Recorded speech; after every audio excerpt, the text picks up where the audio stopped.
No 18º dia do nosso diário estoico, Marco Aurélio vai nos convidar a ver o mundo com gratidão e beleza, assim como fazem os poetas e os artistas.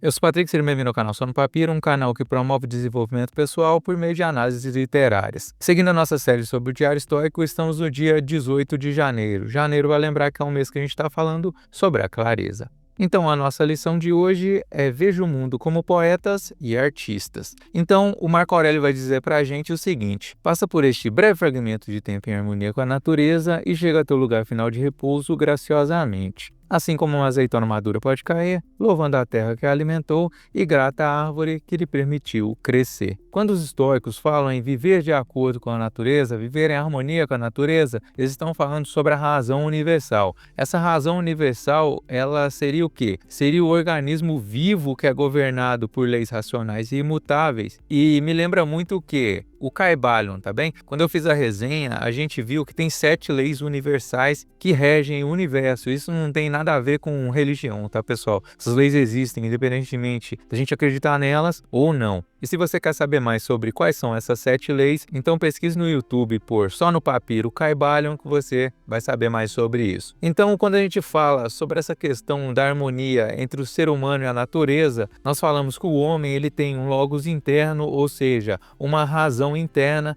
que vai conectar o homem a essa razão universal. Pessoal, para exemplificar a razão universal, é como se fosse uma teia completa e nessa teia tem aqueles filetes dela, são interligados por pontos, tá bem? Em cada ponto tem um propósito. A gente é como se fosse um pontinho dessa teia e tudo que acontece, ele está interligado. E nessa parte me lembra o princípio da causa e efeito lá do Kybalion, tá bem? Por quê? Porque como está interligado, quando acontece alguma coisa nesse pontinho, ele vai ter uma reação que vai atingir esse outro lado aqui, tá bem? E para os estoicos, para que você viva de acordo com o seu logos interno, com essa razão, com esse propósito, você teria que exercitar 4 virtudes. Os estoicos acreditam que é muito importante que a gente exercite as nossas virtudes, tá bem? Mas, Patrick, quais virtudes são essas? Primeiro, nós temos a sabedoria para quê? Para discernir entre as coisas boas e ruins. Inclusive, eu prefiro falar não boas e ruins, mas sim funcional ou disfuncional. A segunda é a temperança ou moderação, que está ligada à questão do autocontrole. Quando a gente usa a razão, nós temos o autocontrole. A gente está fazendo aquilo porque a gente tem intenção, a gente quer fazer aquilo. E a gente não está dominado, a gente não faz alguma coisa dominado por nossas emoções. A terceira coisa é a justiça, ou seja, para que a gente possa agir de forma reta, de forma correta, nós temos que agir de forma imparcial e também em harmonia com a razão. E por último, nós temos a coragem, aquela questão de enfrentar as dificuldades da vida apesar do medo. Mas a gente também não vai ser temerário, tá? A gente não vai enfrentar todo o perigo e também a gente não vai ser covarde a ponto de fugir de todos os perigos.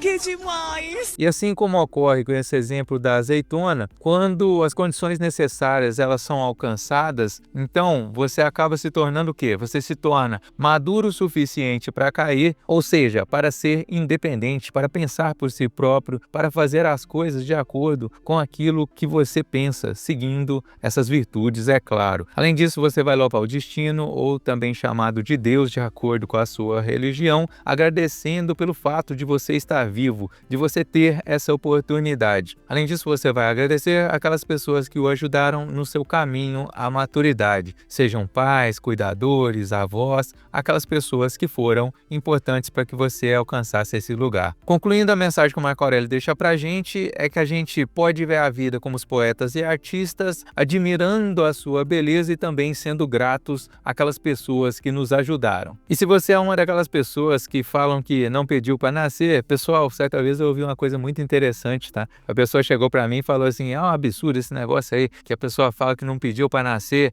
porque quando você era um espermatozoide, você teve que lutar com milhares de outros espermatozoides para quê? Para fecundar o óvulo e aí sim gerar quem você é hoje. Então, conscientemente ou inconscientemente, você lutou para estar vivo, entende? Então você está aqui por uma razão e não precisa esperar o momento da sua morte para você começar a valorizar a sua vida, tá bem? E neste canal a minha mensagem é bem clara: aceite a vida como ela se apresenta, aceite o seu destino como ele se apresentou e faça o seu melhor de acordo com as ferramentas que você tem. Vivendo assim, pode ser que você não tenha luxo em sua vida, você não vai ser aquela pessoa que é invejada pelas outras, mas uma coisa eu te garanto, pelo menos a paz mental você vai ter. Se esse vídeo fez sentido para você, então curta, compartilhe com aquela pessoa que curte estoicismo e também me diga aqui nos comentários se a sua visão de mundo ela é positiva ou negativa.